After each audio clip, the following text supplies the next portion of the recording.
right. Mao na siya giingon nga aduna gyud higayon ang tanan. Dili tanang panahon imuha, dili tanang higayon.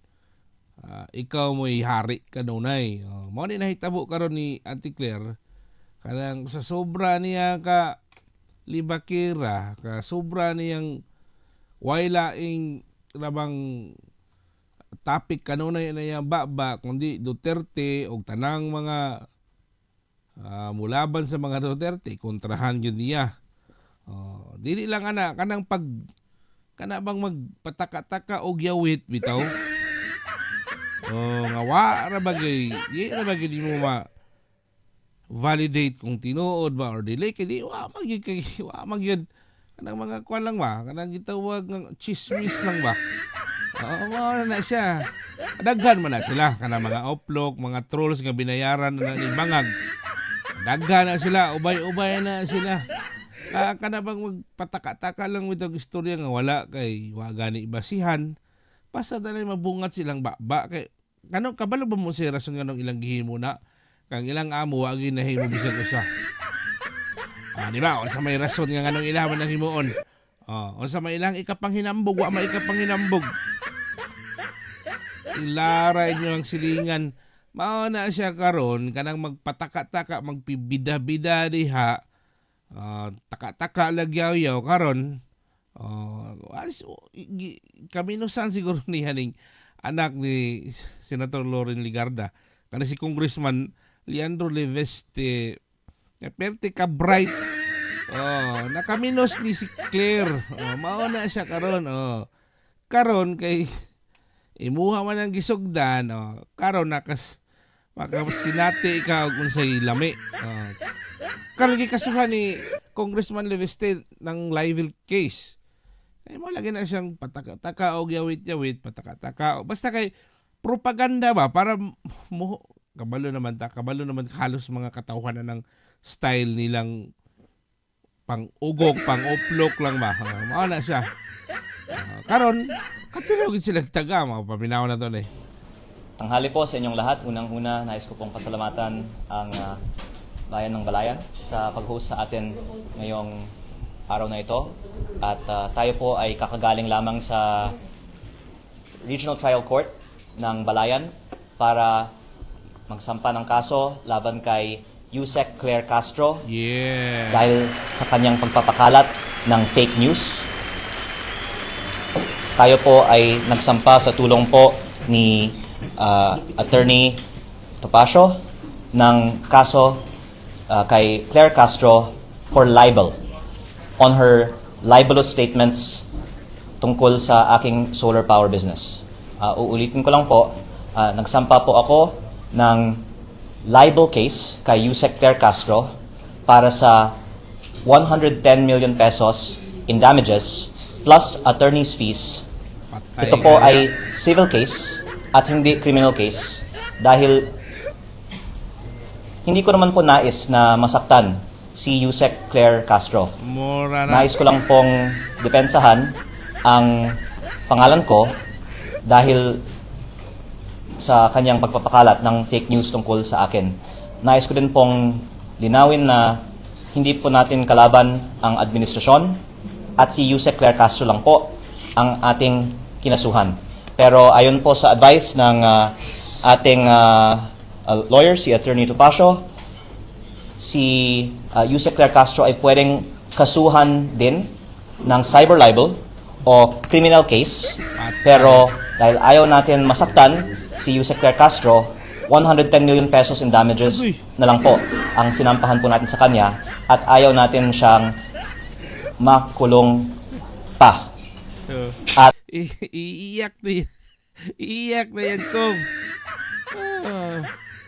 yung kita niya dyan sa Facebook, social media, YouTube niya. Ubus yan. Kamali yata ng kinalaban nito si Auntie Claire. Tingnan natin yan ngayon kung tutulungan ba yan dyan sa Malacanang. Makikita natin yan dyan ngayon. Dyan sa mga pinagkakalat niyang mga fake news, ika nga. So ito na ang resulta. Kung unsa mo laging gitanom mo gini mong manay so mao na resulta karon ng declare. Nami kay katawa si Atty. Topacio. Si pindot kinatawa na no, klaro kayo kaning mga oplok lagot na po na sila karon. Kanang mga ungas nga tambalos-los nga mga vlogger lagot na po na sila karon. Ako kay na sila budget. Pero kanay ilang gikalaban ang bilyonaryong Brad kayo batang may laban na Brad. Taka-taka mo. Anaway ang style kalmado na kayo pero piti ba? Piti ang mirada ba? Mao na siya niya. Ay, patik-atik lagi. At pag-aaralan natin po ang Yaga nagkatawa si Atty. Topacio. Wala gina-adisir mo patak-atak yaw-yaw diha. Ang series na inyong assignment diha. Tubag kwa na sana siya. Klaruha sa ba? Kaya kanima kung okay naman unta ng mo report ka, kanang klaro lang ba? Kanang di bitaw dugangan. Wala ba gina siyang tinuod? Nakabalo man tang daghan kayo galagot ana niya. Isa na ta na. Maano na siya? Karon mo na siya tan-aw na to ni kung say dagan ani karon kung manon man na siya tabangan man na siya sa Malacañang. ating mga susunod na mga hakbang pa sa kanya at sa ibang mga nagpapakalat ng fake news tungkol sa iba't ibang mga issue na Kung isama mo na yung mga trolls na mga oplok, pabayarin mo din yan ng 100 million dyan sa pagsira dyan sa pangalan mo. Isa-isa na yan.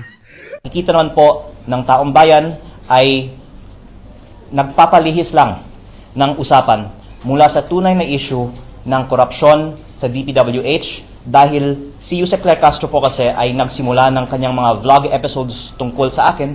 Baka mga 15 na po ang kanyang mga episodes tungkol sa akin. Pero sa tinuod lang, kinahanglang magbantay pa rin si Congressman Leandro Leveste. Daghan na sa ting gustong mo-take down sigurado. Daghan ang nangilinya niya. Gaplano na sila, nangita na nagpabagi. Ang sao nila ni pabagsak yung batanon, di na ni batanon, bilyonaryong kongresista. Maayo kay kung kanay mahimong presidente kung naay puho na iyahang time mga presidente mabutaran ako ni siya. Sa tinuod lang. Imagine na lang sa iyang edad, 32 years old. Butang na lang ta ka privilege kaniya nga gipanganak siya nga dato na sila. Ingon pa nila nga nipo baby. Pero ang importante niya nga wa siya nagpabilin nga di na siyang ginikanan. Naghimo gid siya kaugalingon niyang pangalan, kaugalingong kumpanya. Nga ka mobilib sa usa ka leader. Kaya managingon nga kung kasaligan ka sa mga gagmay butang, ay of course kasaligan ka sa mga dagkong butang.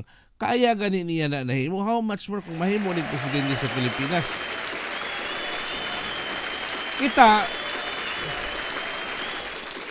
nangita magutag kinsay tarong ug maayo nga sama niini ba so karon ato nakita nga ang mga Duterte silang si Tatay Digong, si Day Sara nakita man nato sila nga mga maayo yung kaayo nga leader so natong suportaan pero parehas ani aside from kung wala ang Duterte kung naisama ing ani nga leader nga ato nakitaan nga naay tinuod nga kasing-kasing sa pagserbisyo sa atong kwan sa ato ang nasod ay of course ato anang kwanan ato anang suportaan di ba ana ta diha so padayon ta Tungkol sa kung ano-anong mga issue. Nung una, tungkol sa Cabral Files, tapos yung prangkisa na sinabi niyang binenta ko na hindi ko naman binenta, tapos yung ibang mga kontrata sa DOE na hindi naman na po sa akin, at kagabi nga po, hindi lang isa. Okay lang mo nang tanang mingon ka nga naigibaligya. Ang problema mo na ang gisulti niya na nagibaligya dugangan. Di mo ko na maimpatsyo. Ang ana ba, di ba? Nagsulti lang siya nga nagibaligya. Pero kung dugangan na nimo ng naratibo diha, istorya diha, lahi na lang istorya. So dapat masulti lang tawag kung sa ito ang nadunggan, di ba? Mao ra man na ito ang purpose nga mahibalaan sa tanan. Nganong naghimo ta ni no? Kay kabalo magka sa mainstream media lang kung sila itong pasagdan, kaya nilang manipulahin ang mga tao. Pero karong naananing social media, dili na lang mainstream media ang naadiha. So ato nang mabalanse kinsa ning nagsultig tinuod. Kung atong natay nadunggan sa kabalo ka sa mainstream media kinsa gipanigan na di ba? So at least ato ang mabalanse, ato ang naatay kapaminawan, naatay madunggan nga lahi nga anggulo ba og sa kuan pa na kaso pa kung naatay case nga gikuan. So dili lang isa. So naatay mapilian niya mga tao karon di na bugo nga pala sa atong sa unang panahon nga kaya ninyong uto-utoon. Daghan pa maghapon na sila. Ang mga loyalista diha, wow man na sila. Dalawa ang kanyang episodes sa kanyang vlog tungkol sa akin. In fact, in some ways nakakatuwa na she cares so much about me na ang dami na niya pong content tungkol sa akin. Pero sana naman po purihin niya ako, wag niya akong i-criticize dahil lahat naman po tayo ay para sa good governance at laban sa korupsyon.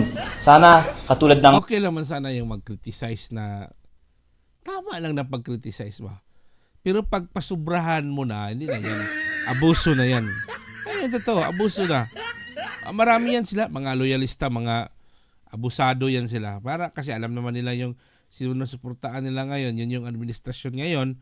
So makapagsabi sila ng kahit ano nilang sabihin, ganyan sila di ba? Tingnan yung tanawon tong sa 19 Kongreso, mga kongresista. Murag sikin sa mga tawana. Di ba? Murag sikin sa mo na ang tinuod. Mga hawod kayo. Labi na tong pasto perting hawura kayo. Mga wartahay na kay mga dagway. Wala siya diha. Mo ni nahitabuan nila karon. Mga iba na kakampi din natin laban sa korupsyon, magtulungan na lang po tayo para ma-achieve ang mga layunin ng administrasyon na wakasan ng korupsyon sa DPWH. Correct, tama. Pwede na po. Talkback. Talkback na daw sabi ng Gen Alpha. Okay, Congressman, Gary Pasilio po sa 102.2 FM, ito po sa Batangas. So, ito po bang mga parang fishing expedition sa pag-uungkat ng mga issue laban sa iyo? So, palagay po ba, Congressman Leandro, ito po ba ay hindi doon sa mga expose, doon sa mga Cabral files, like Cabral files na iyong isiniwalat sa publiko? At saan patungo ito mga nangyayaring ito? Ang taong bayan na po ang pwedeng maghusga na nung lumabas lang yung Cabral files, doon nagsimula yung mga matitinding atake nila laban sa akin. Alam niyo ba kung bakit ginagawa nila yan? Galit na galit yan sila sa Cabral files. Kasi sabi kasi ni Congressman Leveste, lahat ng politiko may insertion except sa Duterte. Kaya munang suko kayo na sila na suko, perting sukuan nila. Maskin mga ang ombudsman, ang Senate President, si Lacson, chairman sa Blue Ribbon Committee. Gi-question nila ni, ano man, aron, ingnon nga dili, tinuot iyang mga ipangsulti. Mao na ang rason. Kaya kung naapa ang Duterte ang Cabral files, dugay na lang gusto nilang bandila diha, gifistahan na pero sa ondaman mo manay tinuod nga wala gyud nang do mga Duterte diha wala impatso mo diha karon wala karon nga suko kayo mo nga gipagawas ni Congressman Leveste ang file karon inyong atakihon siya personal. Pero nakalimot mo nga batang may laban yan, bright yan. Di nyo, gikaminusan lang nila ba? Naging ayaw, naging husgahi kung unsa inyong nakitaan sa gawas. Do not judge the book by cover. Di ka na mao'y tinuod. Wata kabalo dihag unsa kalawom na na. Ang panghuna-huna, ang style ni Congressman Leveste. murag ilahalang gikuan ba. Murag ilahalang murag paminaw nila parepod kang Kiko Barsaga ba. Kani murag baguhan pa ni, kuan pa ni, rookie pa ni. Karon saon man nga palaban man kayo ni. Ug may kag numbers, makigaway na. Si Montolpo gani kasukaon gani gi-interview nila ni. Maayo kayo, di ba? Tong last na tong gitanaw. Kani pa inyo hanggi hagit sus pastilan. At si Yusek Claire Castro ang pinaka high profile na example nito dahil sa dami nga niya po ng mga vlog episodes tungkol sa akin matapos lamang kong nabanggit na ako po ay in possession ng mga Cabral files. At ang isang dahilan actually na hindi ko naman sinusubukan na kausapin sila pa na wag na nilang tamaan ako ay nakikita naman ng publiko na hindi totoo ang sinasabi nila at ito po ay diversion lamang sa totoong issue. At hindi po ako ang nadi-discredit nila. Dinidiscredit nila ang sarili nila. Kaya pinag-aaralan ko po ang aking mga hakbang at nakita ko actually mabuti pa na magsalita siya kasi wala nang naniniwala sa kanya. Correct. Nag-underestimate kayo nila ni. Ayaw ninyo i-underestimate ninyo ning tungkol kay baguhan pa, bago pa ng kongresista. Bilyonaryo bright kayo na. Nahimo ganing bilyonaryong bata pa kayo. How much more nga na, gibutang diha ng gibutang ninyo sa posisyon ng anak. Kaya kayo niya na. Nag-release na po ng UCC si Yusek Claire Castro and this is the exact quote. Inamin ni Kong Leviste na he is not the owner of Solar para sa Bayan anymore, which has the franchise because he has already divested his shares. He himself is the source. What's your take on this? Ang unang kong sagot ko po kay Yusek Claire Castro,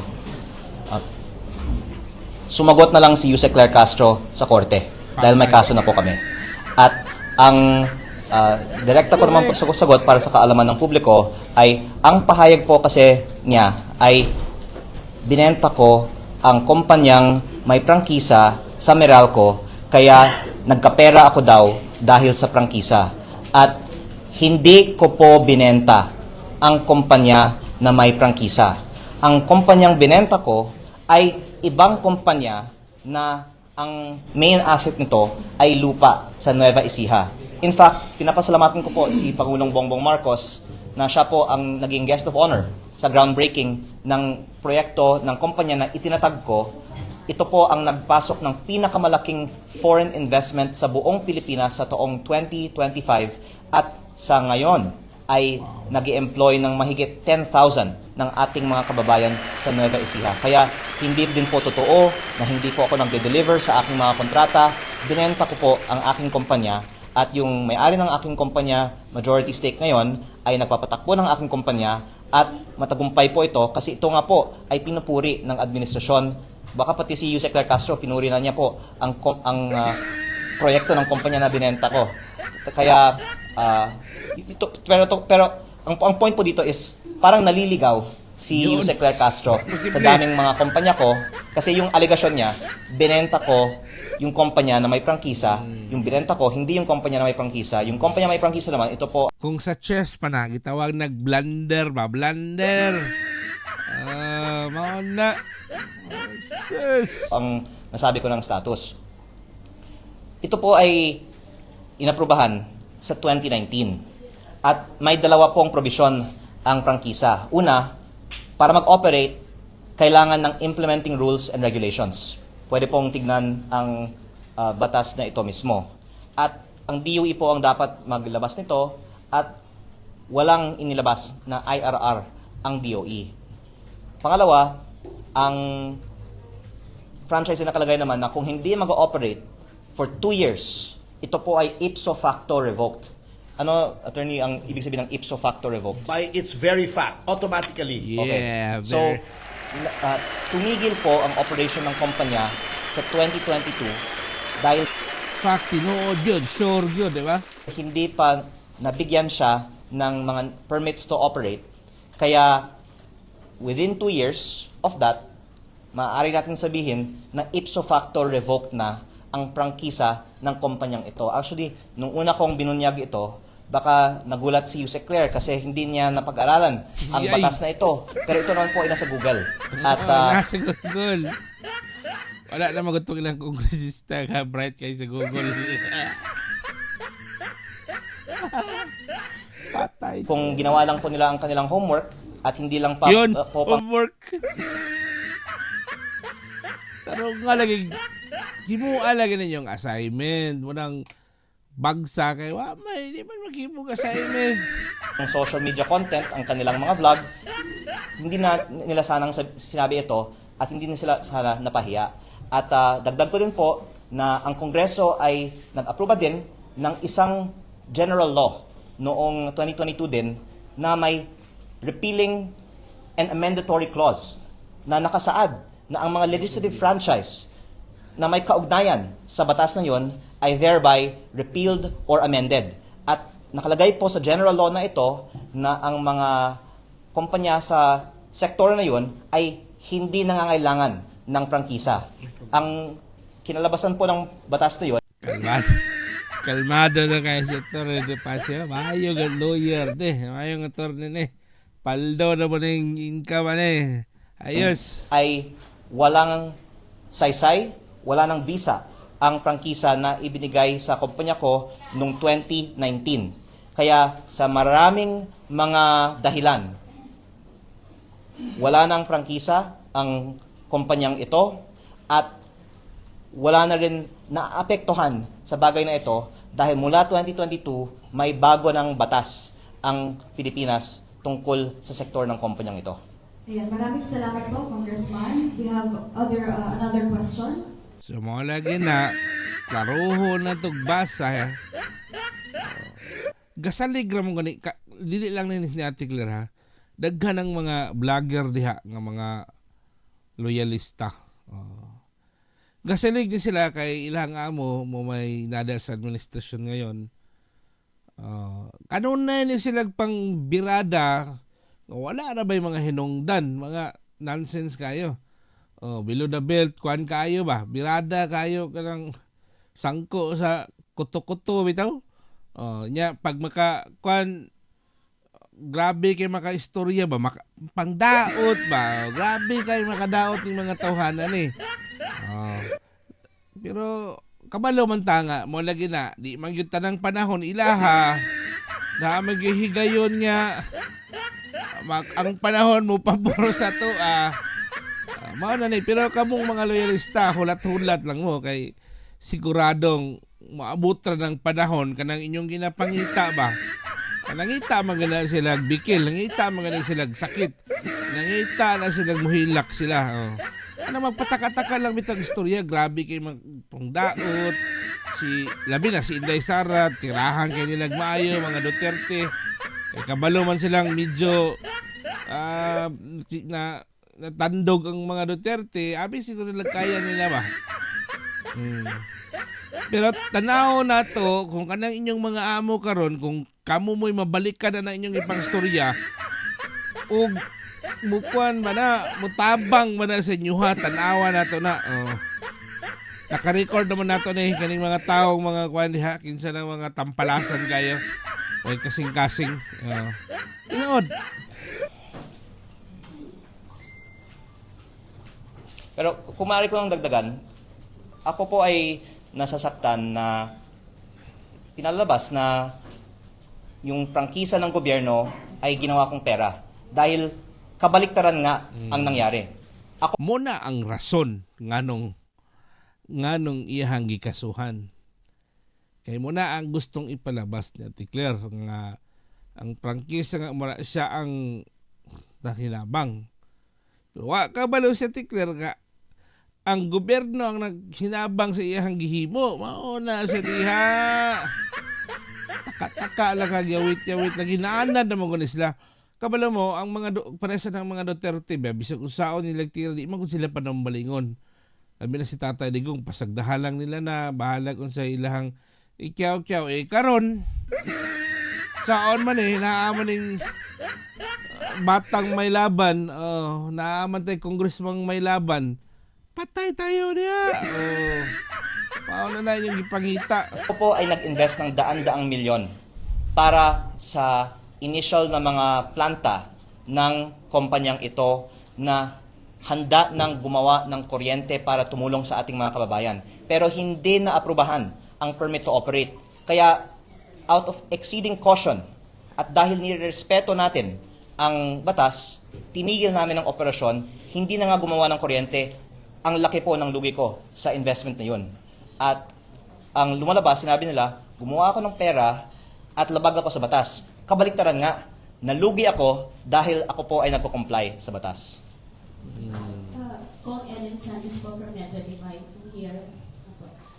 Kung inawin lang po natin, ano po ba yung pangalan ng kumpanya ninyo na may prangkisa na hindi nyo naman binenta? At alin po yung anong pangalan ng kumpanya na binenta ninyo na wala namang prangkisa? Medyo doon nagkakaroon ng... Opo, para sa kaalaman ni Yusek Claire Castro, ang kumpanyang may prangkisa At least ay si Castro Solar para talaga. sa Bayan Corporation.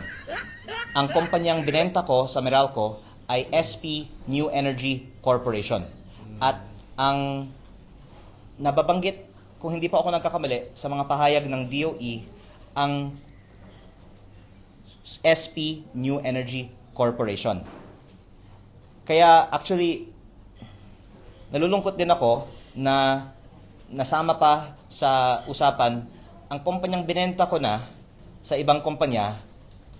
Tahimik lang naman po sila, gumagawa sila ng trabaho para sa ating mga kababayan. Pinakamalaking foreign investment nga po ng ating bansa ay nasa kumpanyang binenta ko. At ito nga po ay tinuri ni Pangulong Bongbong Marcos sa November 2024 sa groundbreaking. Tapos dahil hindi nag-research si Yusek Claire, biglang kinontra pa niya ang pagpuri ni Pangulong Bongbong Marcos sa proyekto ng kumpanyang itinatag ko. Muna sila gina, tambalulo yun. Muna siya, tanan niyang ipagstorya diha, sa di man ako nagikan yun sa Pangulo. Naiyahang mga iyahang style ba nga, para lang nga madaot, mauna siya ang gihingon karon. Nga para lang ma-doubt ang pangalan ni Congressman Leviste. At ang pinaka masamang consequence nito ay baka mag-isip na ang mga investor, lalo na ang mga dayuhan, na hindi naman kailangan mag-invest sa Pilipinas. Bakit pa ako mag-invest sa bansang ito kung maaari akong maging content ng vlog ng Yusek? Kaya ito po ay actually magbibigay ng chilling effect para So, mauna na, Ate Claire. Dili ang mga Duterte ang rason nga nung walay investor nga mianhay dire sa atong nasod sa Pilipinas. Kanang inyong kamarites o kanang inyong kawalay hinungdan nga pangsigig pangdaot nga ang naapektuhan ang Pilipinas. Di ba mauna siya? sa mga investor sa power sector at ng mga foreign investors. Dahil ang dahilan na hindi ko po na ituloy ang ibang mga proyekto ko na wala pong akong nakuhang kahit piso mula sa gobyerno, pero hindi ko lang itinuloy ang pagpatatayo ng mga private projects ko ay dahil nga sa hirap sa pagkuha ng mga approvals ng gobyerno, at ito din po ay dahilan na may perception ang mga investor na mahirap magnegosyo sa Pilipinas dahil ang mga negosyante ay ginigipit ng gobyerno. At ang lumalabas, ayoko naman pong magkusga tungkol sa mga polisiya ng ibang mga ahensya ng gobyerno, pero napapatunayan ngayon na kung ikaw ay kahit matinong investor sa Pilipinas, ginigipit ka ng PCO Undersecretary na si Claire Castro. Kaya ang hiling ko na lang po kay Yusek Claire Castro, ang vlog niya ngayong gabi ay patungkol sa paano natin itaas ang foreign direct investment sa ating bansa at paano natin ayusin ang peso to dollar na ngayon ay 59 point almost 50 centavos to $1. Ate Claire, gitudloan na ka kung sa imong himuon next ka vlog, di ba? So, mao na siya karon, di ba, mga kahigala. So, sa tinuod lang, gamay na ka itong kinabuhi.